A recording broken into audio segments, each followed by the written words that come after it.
साथियों, जय हिंद। डॉक्टर संग्राम पाटिल बात कर रहा हूँ।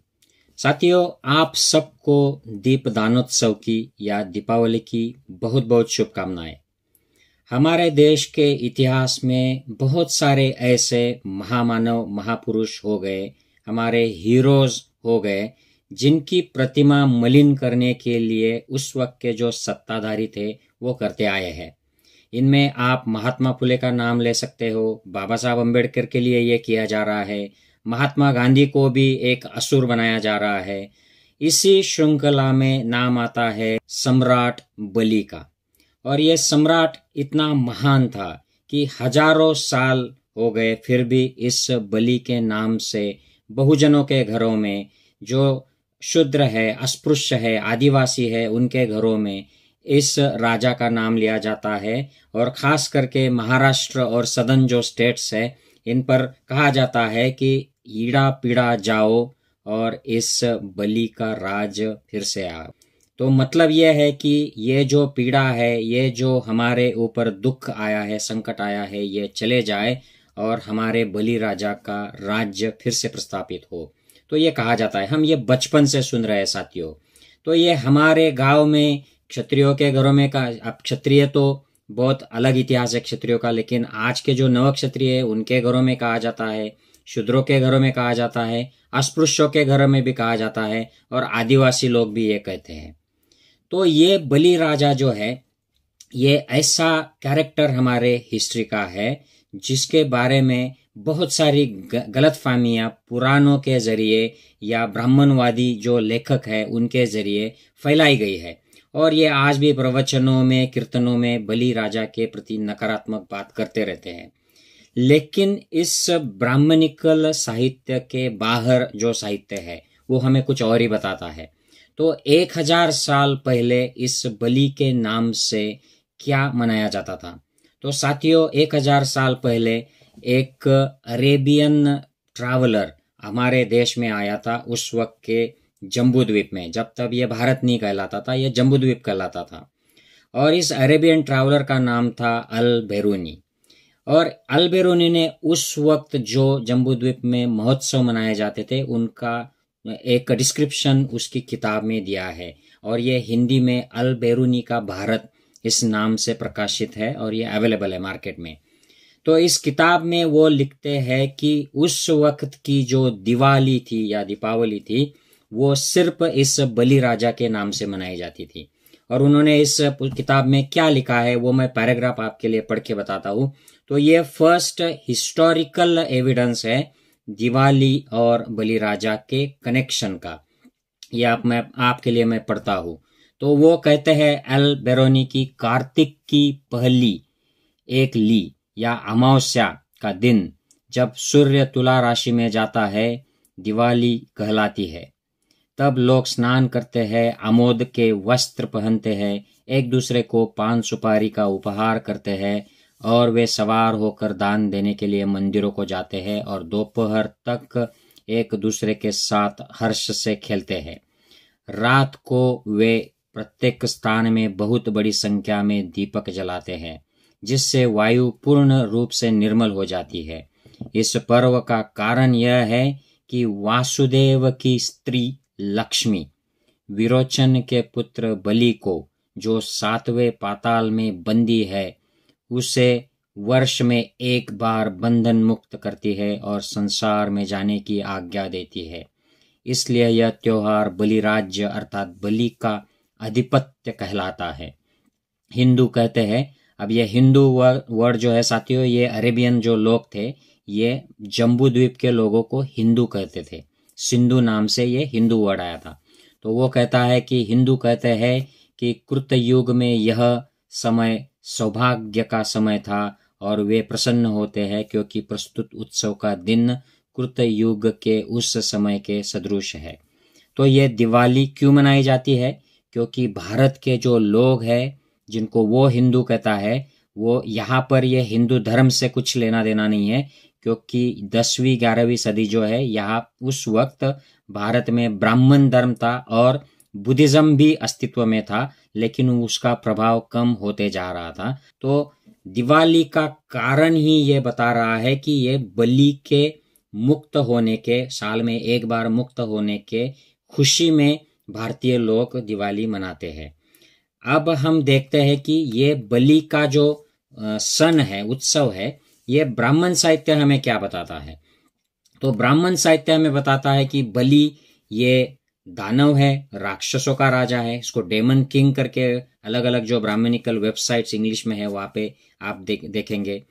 ये बहुत अत्याचारी है, ये बड़ा दुराभिमानी है।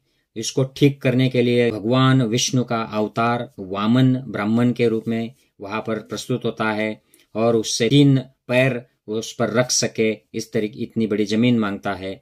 ये दानशूर होता है, ये निष्पाप होता है, ये कपटी नहीं होता है बलि राजा।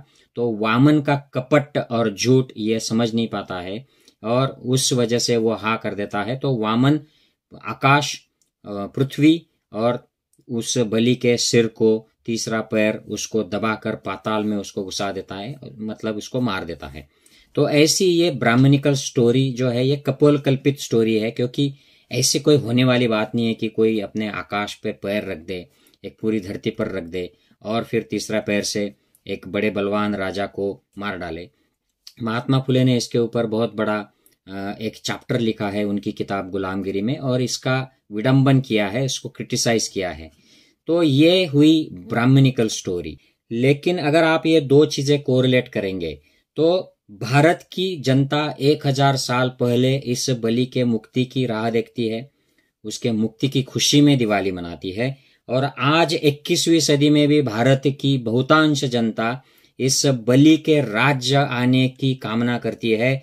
यहाँ की जो स्त्री है, महिला है, चाहे वो बेटी हो, बहू हो, माँ हो या सास हो, ये सारे जब इस त्योहार की कर्मकांड करते हैं तब कहती है अपने मुंह से, ईड़ा पीड़ा जाओ बलीचे राज्य यो, बलीचे राज्य यो।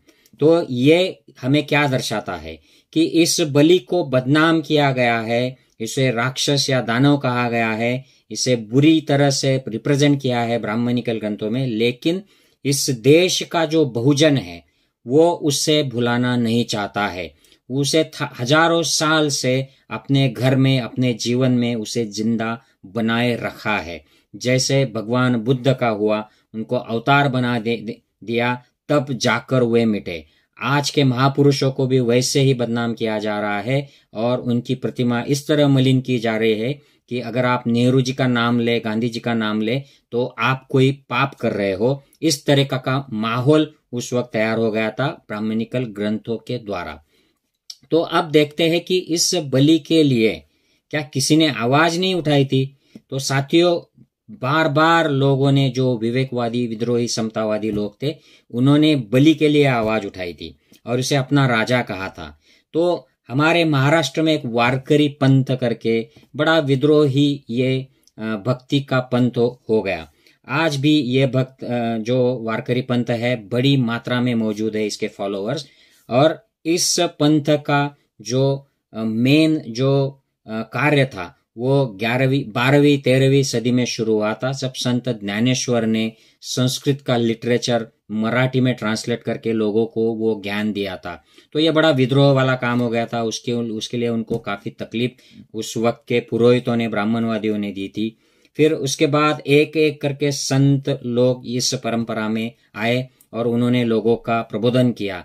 इस परंपरा के सबसे विद्रोही संत जो माने जाते हैं, संत तुकाराम, संत नामदेव, जनाबाई, इन सारे लोगों ने बलिराजा के लिए उस वक्त अभंग गाए थे और आवाज लगाई थी। तो वो कहते हैं, हरि तू निष्ठुर निर्गुण, नाही माया बहु कठिन। तो हे भगवान, हे परमेश्वर, आप बड़े निष्ठुर हो, आपको कोई माया नहीं, आप कठिन हो। नभे ते करिसी आन, कवने नाही केले ते बळी, सर्वस्वे उदार, जेने उभारिला कर करुणी का हार। जो बात आपने करनी नहीं चाहिए थी वो बात ऐसी आपने कर दी। ऐसे उदार दानशूर बलि को आपने पाताल में भेज दिया। तो पाताड़ी घातला, आपने उसको पाताल में क्यों भेज दिया? तो ये कंप्लेन कर रहे हैं भगवान से, क्योंकि उस वक्त की मान्यता ये है कि विष्णु का जो अवतार है वामन, उसने उसे बलि राजा को पाताल में भेज दिया है। तो ये यहां तक विद्रोह कर रहे हैं कि ये क्वेश्चन कर रहे हैं। आगे एक दूसरे एक संत है जनामाय, वो कहती है पुण्यवंत तो पाताळ लोकी नेला, दरिद्री तो भाग्यवंत केला। वो सीधे बोल देती कि जो पुण्यवान था उसको पाताल भेज दिया, और जो दरिद्री था उसको आपने भाग्यवंत कर दिया। जो वामन जो नीच था उसको आपने बड़ा बना दिया, और जो अच्छा था उसको पाताल भेज दिया। चोरटाचा बहुमान केला, जो चोर था उसको मान दे दिया आपने। कीर्तिवानाचा अपमान केला, और धुंध झाला तुझा दरबार। आपका जो दरबार है भगवान प्रभु, ये तो धुंध हो गया, ये तो गलत काम करने में व्यस्त हो गया। आपने अच्छे को सजा दे दी और बुरे को मान दिया, उसको भगवान भाग्यवंत बना दिया। तो आप ये देख सकते हो कि ये विद्रोह वहां से शुरू हो गया है। इसके पहले भी हुआ होगा, लेकिन हमारे पास इसके रिकॉर्ड्स ही नहीं है। अब संत नामदेव कहते हैं, अपराधाविन बळी पाताळी घातला, जिसका कोई दोष भी नहीं था उसको तुमने पाताल भेज दिया। तो ये कंप्लेन कर रहे हैं फिर से। संत तुकाराम तो यहां तक कहे उन्होंने कि बळिया माझा पंढरीराव, तो या देवांचा ही देव। पंढरी जो हमारा पंढरपुर है, यहाँ का जो भगवान है, ये हमारा बलिराजा भगवान ही है, हमारा पंढरीनाथ ही है। मैं तो इसको देवों का देव मानता हूं, ऐसा संत तुकाराम कहते हैं। तो ये वारकरी लोग यहां तक बात करते हैं। उसके आगे महात्मा फुले ने इस पर काफी हिस्टोरिकल इसका डिसेक्शन किया, और महात्मा फुले ने तो विद्रोह किया। महात्मा फुले जिन्होंने बलि को पाताल में भेजा है, उनको ही एक कटघरे में खड़ा कर दिया है महात्मा फुले ने। इन्होंने अपनी जो किताब लिखी है गुलामगिरी, उसमें भी, और एक उन्होंने बलि राजा के लिए एक पोवाड़ा लिखा है, उसमें भी काफी विद्रोही सोच के विचार दिए हैं। मैं आपके लिए पढ़ता हूं। आमुच्या देशीचे अतुल स्वामी वीर। पहले तो बड़ी राजा दी कुल स्वामीला, वो उसको तो कुल स्वामी कहते हैं। वो इतना लगाव उसके प्रति है, बलि के प्रति, महात्मा फुले को, कि वो कहते हैं कि ये मेरे कुल स्वामी है। और हमारे यहाँ पे एक बड़े हिस्ट्री के अभ्यासक है, विचारवंत है, डॉक्टर आह सालुंके। वो कहते हैं कि हमारे जो वंशज है इंडिया में, ये दो तरीके के हैं। एक तो जेनेटिक ब्लड वाले वंशज, और दूसरे विचारधारा के वंशज। तो इस माने में महात्मा फुले जो कहते हैं कि ये हमारे कुल स्वामी है, तो मतलब ये हमारे विचारधारा से हमारे कुल के स्वामी है। और अगर आप हिस्ट्री की बात करें तो काफी सारे भारतीय लोगों के कुल के ही बलि राजा थे, क्योंकि वो अनार्य थे और यहाँ के नेटिव क्षत्रिय राजा थे, जिन्हें पहले खेतीय कहा जाता था। वो असुर, दानव, ऐसा उनका ब्राह्मणिकल बुक्स में डिस्क्रिप्शन आता है। तो वो कहते हैं कि होते रणधीर मरुत्यास, बड़ी स्थानी आले शूर, भैरोबा, खंडोबा, ज्योतिबा, महासुबा। तो ये बड़े बड़े उस वक्त के जो नेता लोग थे, पद हुआ करते थे, ये सब उनके राज्य में काम करते थे। सद्गुनी पुतळा राजा मूळ बळी, दशहरा दिवाली 8वीं थी। तो इनका नाम दशहरा दिवाली को लिया जाता है क्योंकि इनके ये सद्गुण का एक पुतला थे, ये मूर्ति थे सद्गुण की। क्षत्रिय भार्या आज भी कहती है, ईड़ा पीड़ा जाओ बड़ी राज्य येओ। आशा काबा, ये सवाल वो करते हैं कि आज भी क्षत्रिय की जो भार्या महिला है वो ये कहती है। तो ये क्षत्रिय जो पहले के क्षत्रिय थे, बाद में इनको शूद्र अस्पृश्य बना दिया गया। हम देखते हैं बाबा साहब अम्बेडकर ने शूद्र पहले कौन थे, अस्पृश्य पहले कौन थे, ये जो किताबें हैं इनमें जो वर्णन आया है। तो जो क्षत्रिय लोग थे, खत्तीय लोग थे, ये इनकी भार्या जो आज भी कहती है कि बलि का राज आना चाहिए और हमारी पीड़ा दूर होनी चाहिए। तो ऐसा वो क्यों कहती है? तो आर्यभट्ट आले सुवर्ण लुटिले, क्षत्रियदास केले बाप मता। तो ये कारण बताते हैं कि ये जो आर्यभट्ट आए, इन्होंने हमारा सोना लूट लिया, हमारी संपत्ति लूट ली, और यहाँ के जो मूल निवासी क्षत्रिय है उनको दास बना लिया। वामन का घाली बड़ी रसातड़ी, प्रश्न ज्योति माड़ी करी बटा। तो मैं इन भट्ट लोगों को सवाल पूछता हूं कि ये वामन हमारे बलि को क्यों पाताल में ये भेज रहा है, ये मेरा आपसे सवाल है। तो बड़ा विद्रोही ये वातावरण है। ये बाबा भगवान से सवाल नहीं कर रहे हैं, ये भट्ट ब्राह्मण जो है उनको ही सवाल कर रहे हैं कि ये तुमने रचा है, ये कोई भगवान ने नहीं किया है। तो ये आगे का जो प्रोग्रेशन हुआ है, वारकरी संत भगवान से पूछते हैं कि भगवान आपने ये क्यों किया, विष्णु आपने ये क्यों किया। लेकिन महात्मा फुले उससे आगे जाकर कहते हैं कि ये कोई भगवान ने नहीं किया है, ये भट्ट ब्राह्मण जो बाहर से आए, आर्य है, उन्होंने किया है। तो ये प्रोग्रेशन हम देखते हैं यहाँ पर, नॉलेज का और विद्रोह का भी। और इससे भी आगे हम देखते हैं, ये बलिवंश नाम की डॉक्टर आह सालुंके की किताब है, ये मराठी में है, अनफॉर्चुनेटली ये हिंदी इंग्लिश में है या नहीं मुझे पता नहीं, शायद नहीं है। इसका एक ये किताब जो है इन्होंने बलि राजा जो था उनके जो पूर्वज थे उनके बारे में डिटेल दिया है कि वो कैसे इन बाहर की जो सोच थी, विषमतावादी सोच थी, ब्राह्मणवादी, इससे कैसे लड़ रहे थे। ये स्वतंत्रता का लड़ा इनका चल रहा था, इसके डिटेल्स उन्होंने दिए हैं। और बलि राजा को कैसे मारा गया, क्यों मारा गया, इसका सारा डिसेक्शन पोस्टमार्टम डॉक्टर आह साळुंखे ने किया है इस किताब में। इसकी जो शुरुआत की जो पैराग्राफ है वो मैं आपके लिए पढ़ूंगा, जो मराठी में है लेकिन मैं हिंदी में एक्सप्लेन करूंगा आपको। तो बलिराजा कहते हैं, 7 काळजांच्या आत जपून ठेवावा असा निरागस, इतना वो निष्पाप है कि आप अपने कलीजे में उसको संभाल के रखो, ऐसा ये हमारा राजा था। आपल्या प्रजेतील प्रत्येक व्यक्तीला तिच्या कष्ट, ये बात कर रहे हैं कि प्रजा में जो मेहनत, जो जिस चीज के लिए मेहनत कर रहा है उसका उसे फल मिल रहा है। ऐसी एक ऑनेस्ट, ऐसी लोगों के प्रति सजग ऐसी ये सरकार चला रहे हैं, सत्ता चला रहे हैं, लोगों पे अन्याय नहीं करने दे रहे हैं।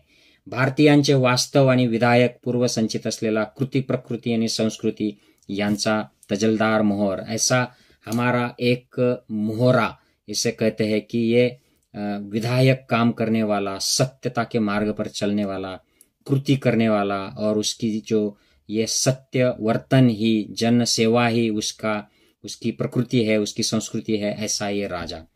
ये हिरण्यकश्यपु का पंतु, ये प्रहलाद का नातू।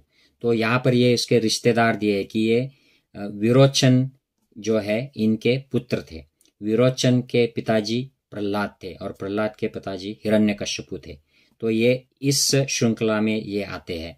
और भारत के जो सांस्कृतिक इतिहास के जो उत्तुंग व्यक्तिमत्व है, इनमें बलिराजा जो टॉप के जो लोग हैं उसमें इनका नाम लिया जाना चाहिए, ऐसा आह साळुंखे कहते हैं। और ये हजारों साल से भारतीय बहुजनों के महानायक, एक महासम्राट, महातत्ववेत्ता होकर बैठे हैं, सम्राट बलि। तो ये डॉक्टर आह साळुंखे की ये किताब है।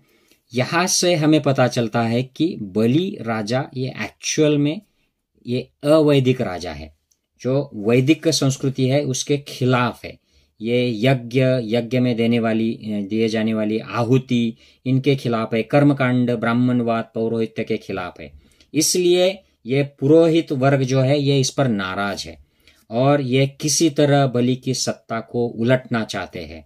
और इसलिए ये उसके पास जाते हैं, उनसे विनती करते हैं कि प्लीज हम आहुति नहीं देंगे, हम कर्मकांड भी नहीं करेंगे, लेकिन हमको यज्ञ करने के लिए थोड़ी सी जगह दी जाए, हमको परमिशन दी जाए।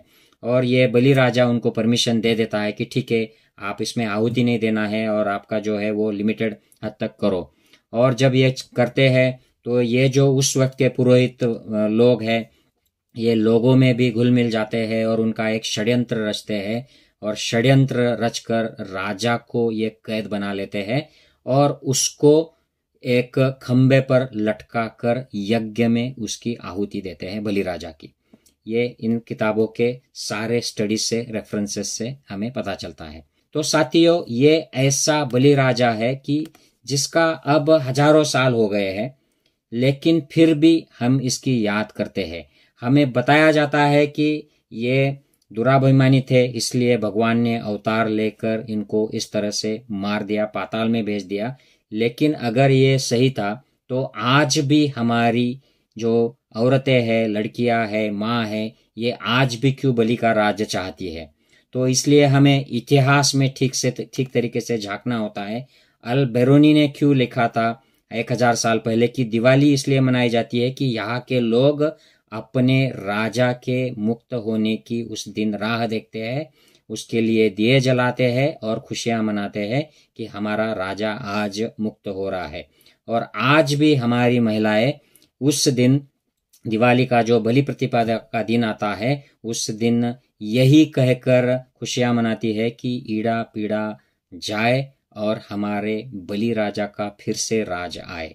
तो यह है बलि राजा की कहानी, जो ब्राह्मण साहित्य से हमें बताई जाती है और गैर ब्राह्मण साहित्य से हमें मिलती है, इतिहासकारों के साहित्य से मिलती है, और अल बेरूनी जो एक्चुअल हिस्ट्री लिख कर गया है भारत की, उसकी हिस्ट्री की किताब से मिलती है। तो साथियों, मेरा मानना यह है कि हमें बलि का उत्सव या बलि की याद सिर्फ दिवाली के बलि प्रतिपदा के दिन नहीं करनी चाहिए। हमें इस समतावादी महान पूर्वज की, हमारे कुल स्वामी की याद हमेशा करनी चाहिए। हमें इनका फोटो, अब इनका फोटो तो नहीं है लेकिन इनकी प्रतिमा अवेलेबल है, इनकी प्रतिमा घर में लगानी चाहिए। और इस बलि प्रतिपदा के दिन हमें बलि का महत्व लोगों को समझाना चाहिए और इसको स्प्रेड करना चाहिए। और लोगों के मन में जो गलतफहमी पैदा कर दी है इन ब्राह्मणवादी ग्रंथों के जरिए, पुराणों के जरिए, उसको भी हमें निकालनी चाहिए। यही मेरी दिवाली के लिए आप सबको शुभकामना है। मैंने दिवाली की शुरुआत कैसे हुई थी, इसका इतिहास क्या है, इस पर एक सेपरेट वीडियो बनाया है जो अशोका के दीप दानोत्सव से शुरू हुई थी। उसकी लिंक भी मैं आपको इस वीडियो में दे रहा हूँ नीचे। अगर आपको इंटरेस्ट है तो आप देख सकते हैं। जुड़े रहिए ऐसे वीडियो देखने के लिए। सबका मंगल हो। जय हिंद साथियों।